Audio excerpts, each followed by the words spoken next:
Hello दोस्तों, मेरा नाम कुलदीप और हमारे चैनल बुद्धि प्रिया द नॉलेज डिस्कवर में आपका फिर से स्वागत है। दोस्तों, आज हम एक नए टॉपिक द ग्रेट डिप्रेशन आर्थिक महामंदी की बात करेंगे। इस नए टॉपिक के साथ हम ये जानने की कोशिश करेंगे कि ग्रेट डिप्रेशन क्या था और उसके क्या कारण थे। तो चलिए देखते हैं। दोस्तों, इकोनॉमिक्स हिस्ट्री में ब्लैक ट्यूसडे अर्थात 29 अक्टूबर 1929 दिन मंगलवार को द ग्रेट डिप्रेशन का आरंभ माना जाता है, क्योंकि इस दिन न्यूयॉर्क मार्केट क्रैश हो गई थी। औसतन 12% की गिरावट बाजार में देखी गई। यह घटना ग्रेट क्रैश या ग्रेट डिप्रेशन के रूप में इतिहास में दर्ज हो गई। द ग्रेट डिप्रेशन के दौरान ग्रॉस नेशनल प्रोडक्ट में भारी गिरावट देखी गई। यह गिरावट लगभग 30% थी। इसी तरह द ग्रेट डिप्रेशन की अवधि में बेरोजगारी दर 3% से 25% तक बढ़ गई। सितंबर 1929 और जून 1932 के दौरान न्यूयॉर्क मार्केट लगभग 85% तक गिर चुकी थी। स्थिति इतनी भयानक हो गई थी कि संभाले नहीं संभल रही थी। द ग्रेट डिप्रेशन ने इकोनॉमिक्स और इकोनॉमी को नई दिशा दी और इकोनॉमिक्स को अलग तरीके से सोचने पर विवश कर दिया। प्रसिद्ध अर्थशास्त्रियों ने द ग्रेट डिप्रेशन के उत्पन्न होने के कारणों की खोज करना आरंभ कर दिया। द ग्रेट डिप्रेशन ने ही मॉडर्न मैक्रो इकोनॉमिक्स के अध्ययन को जन्म दिया। ये रिसेशन नहीं था जो कुछ महीनों बाद ही समाप्त हो जाता। ये रिसेशन से भी ज़्यादा भयानक था, जो लगभग 10 वर्षों तक अर्थात 1931 से 1940 तक बना रहा। इस ग्रेट डिप्रेशन ने अमेरिकी इकोनॉमी को आर्थिक रूप से बर्बाद कर दिया था। चलिए इसी ग्रेट डिप्रेशन के विषय में और जानकारी लें, किंतु आगे बढ़ने से पहले हम रिसेशन और डिप्रेशन के मध्य अंतर जान लें तो बेहतर रहेगा। चूँकि रिसेशन जीडीपी में होने वाली एक गिरावट है जो कम से कम 6 महीने तक बनी रहती है। वहीं डिप्रेशन रिसेशन से ज़्यादा गंभीर समस्या है। इसमें जीडीपी में भारी गिरावट देखी जाती है जो लगातार गिरती ही रहती है। डिप्रेशन की स्थिति साल भर या उससे ज़्यादा समय तक रहती है। रिसेशन तब शुरू होता है जब इकोनॉमी अपने उच्चतम शिखर पर होती है अर्थात उच्चतम लेवल पर होती है, और यह ख़त्म तब होता है जब इकोनॉमी अपने न्यूनतम स्तर पर होती है। वहीं डिप्रेशन की स्थिति में लगातार कई अवधि ऐसी आती रहती है जिसमें रियल जीडीपी लगातार गिरती रहती है। ऐसा ही उदाहरण 1929 की आर्थिक महामंदी है। रिसेशन इकोनॉमी के उच्चतम और न्यूनतम लेवल के मध्य उत्पन्न होता है और ये इकोनॉमी को विस्तार देता है। एक्सपेंशन या विस्तार किसी भी इकोनॉमी के लिए सामान्य घटना है। वहीं 1929 और 30 की अवधि को रिसेशन कहा जा सकता था यदि यह स्थिति कमज़ोर होती और कुछ महीनों तक बनी रहती, किंतु इस अवधि को डिप्रेशन कहा गया क्योंकि इस अवधि में उत्पन्न स्थिति ज़्यादा गंभीर थी जो लंबे समय लगभग 10 वर्षों तक बनी रही। कई बार कई अर्थशास्त्री मजाक में ही रिसेशन और डिप्रेशन के मध्य अंतर करते हैं, ये कहते हुए when your neighbour loss their job it's a recession, when you loss your job that is a depression. चलिए अब द ग्रेट डिप्रेशन के विषय में और जानें और उन कारणों को भी जानने का प्रयास करते हैं जिन कारणों से ये डिप्रेशन द ग्रेट डिप्रेशन बन गया। द ग्रेट डिप्रेशन वास्तव में है क्या? यह एक ऐसी स्थिति है या घटना है जिसमें एक इकोनॉमी वित्तीय अनिश्चितता की स्थिति में होती है। इस स्थिति में ग्रॉस डोमेस्टिक प्रोडक्ट लगातार कम होता जाता है और बेरोजगारी दर भयानक रूप से बढ़ती जाती है।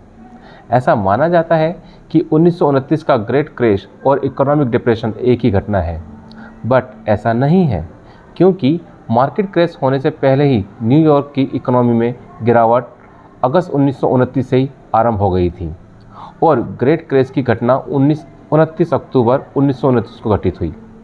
ग्रेट क्रैश या ग्रेट इकोनॉमिक डिप्रेशन का एक महत्वपूर्ण कारण अवश्य रहा है, किंतु कुछ और महत्वपूर्ण कारण भी थे जिन्होंने द ग्रेट डिप्रेशन को जन्म दिया। उन कारणों में से सबसे पहला महत्वपूर्ण कारण था बैंकों का फेल होना। 1929 और 1930 के दौरान मनी स्टॉक 4% तक गिर गया था और यह गिरावट अप्रैल 1933 तक लगातार होती रही। मनी स्टॉक के कम होने के कारण बैंकों के डूबने का क्रम शुरू हुआ। बैंक डूबने लगे क्योंकि उनके पास कस्टमर के कैश विड्रॉल की डिमांड को पूरा करने के लिए रिजर्व नहीं था। परिणाम स्वरूप बैंकों ने इस कमी को पूरा करने के लिए अपनी डिपॉजिट्स को तोड़ना शुरू कर दिया, जिससे बैंकिंग सिस्टम में मनी स्टॉक और कम हो गया और बैंक डूबने की स्पीड तेज हो गई। परिणाम स्वरूप बैंकिंग सिस्टम पर से कस्टमर का विश्वास डगमगाने लगा। इसी तरह वीक फिस्कल पॉलिसी ने भी द ग्रेट डिप्रेशन को गंभीर और भयानक बनाने में सहायता की। अमेरिकी राजनेताओं का ये मानना था कि संकट के समय बैलेंस बजट को अपनाना चाहिए, और ऐसा हुआ भी। 1932 और 33 के दौरान फेडरल गवर्नमेंट का बजट बहुत घाटे में था। ऐसे में बजट डिफिसिट को पूरा करने के लिए या बजट को बैलेंस करने के लिए फेडरल गवर्नमेंट ने टैक्सेस को बढ़ा दिया। इससे लोगों की परचेसिंग पावर या वस्तु और सेवा खरीदने की क्षमता कम हो गई। इससे द ग्रेट डिप्रेशन को और मजबूती मिली।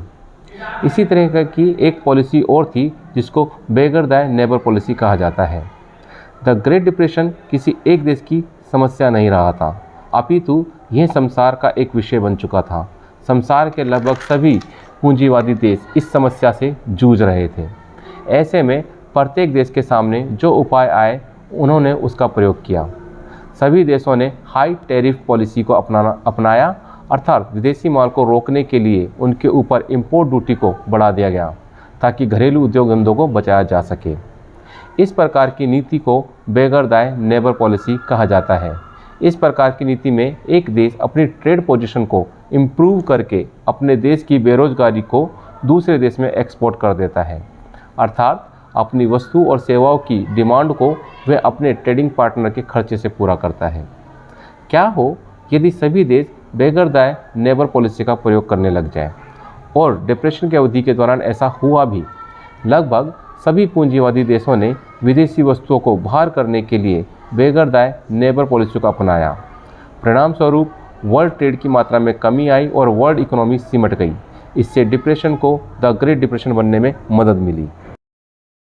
तो देखा दोस्तों, ये वो मुख्य कारण थे जिसने डिप्रेशन को द ग्रेट डिप्रेशन बनने में मदद की।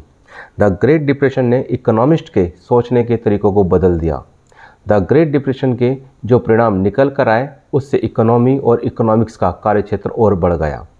द ग्रेट डिप्रेशन के कारण इकोनॉमी और इकोनॉमिक्स में जो परिवर्तन आए वो निम्न थे। सबसे पहला परिवर्तन जो था वो ये था कि अब बाजार व्यवस्था में गवर्नमेंट ने हस्तक्षेप करना शुरू कर दिया था। 1929 के द ग्रेट इकोनॉमिक डिप्रेशन से पहले ये माना जाता था कि बाजार में सब कुछ अपने आप ठीक हो जाता है, अर्थात बाजार ताकतें मांग एवं पूर्ति बाजार के असंतुलन को संतुलित करती है या बैलेंस करती है। यह धारणा जेवीसे के नियम the supply creates its own demand पर आधारित थी, किंतु बाजार स्वयं संतुलित नहीं हुआ और जे.एम. किन्स के मतानुसार सरकार ने बाजार में हस्तक्षेप किया।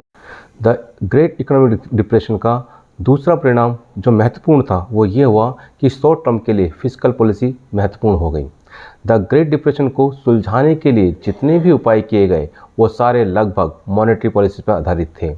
इन उपायों से समस्या और बिगड़ गई थी। ऐसे में जे.एम. किन्स ने फिस्कल पॉलिसी को अपनाने पर जोर दिया और इफेक्टिव डिमांड को बढ़ाने के लिए गवर्नमेंट को एक्सपेंशनरी फिस्कल पॉलिसी अपनाने की सलाह दी।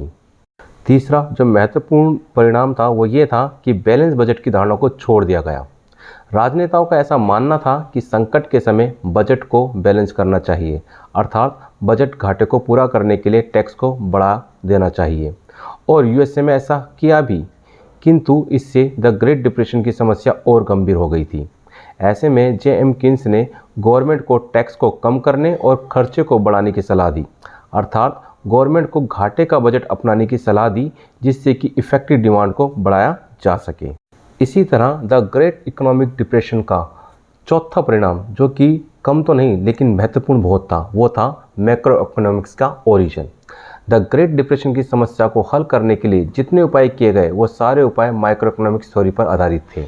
पहली बार जे.एम. किन्स की पुस्तक the general theory of employment and trust and money 1936 में मैक्रो इकोनॉमिक्स आधारित उपायों की चर्चा की गई, और इसके बाद से इकोनॉमिक्स की स्टडी को माइक्रो इकोनॉमिक्स थ्योरी और मैक्रो इकोनॉमिक्स थ्योरी के रूप में बांट दिया गया, और इसी के बाद से इकोनॉमिक्स को माइक्रो और मैक्रो इकोनॉमिक्स के रूप में पढ़ा जाने लगा। तो देखा दोस्तों कैसे ग्रेट इकोनॉमिक डिप्रेशन ने इकोनॉमिक्स के विषय क्षेत्रों को विस्तार दिया, कैसे ग्रेट इकोनॉमिक्स डिप्रेशन ने हमारे सोचने को तरीके को बदल दिया और इसने उस पुरानी धारणाओं को भी छोड़ देने के लिए विवश किया जिस पे हम ऑलरेडी चल रहे थे। यानी कि अब जो पूर्ति थी वो इतनी महत्वपूर्ण नहीं थी, बल्कि अब इफ़ेक्टिव डिमांड ज़्यादा महत्वपूर्ण हो गई थी। उम्मीद है आपको यह वीडियो पसंद आई होगी। यदि आपको कोई सजेशन हो तो कृपया प्लीज़ कमेंट बॉक्स में इसे बताएं। यदि आपको ऐसी और ज्ञानवर्धक वीडियो चाहिए तो हमारे चैनल बुद्धिप्रिया द नॉलेज डिस्कवर को सब्सक्राइब करें, शेयर करें, लाइक करें और कमेंट करें। हमारी यह ज्ञान यात्रा सतत जारी रहेगी। अगली वीडियो के आने तक जय हिंद, जय भारत।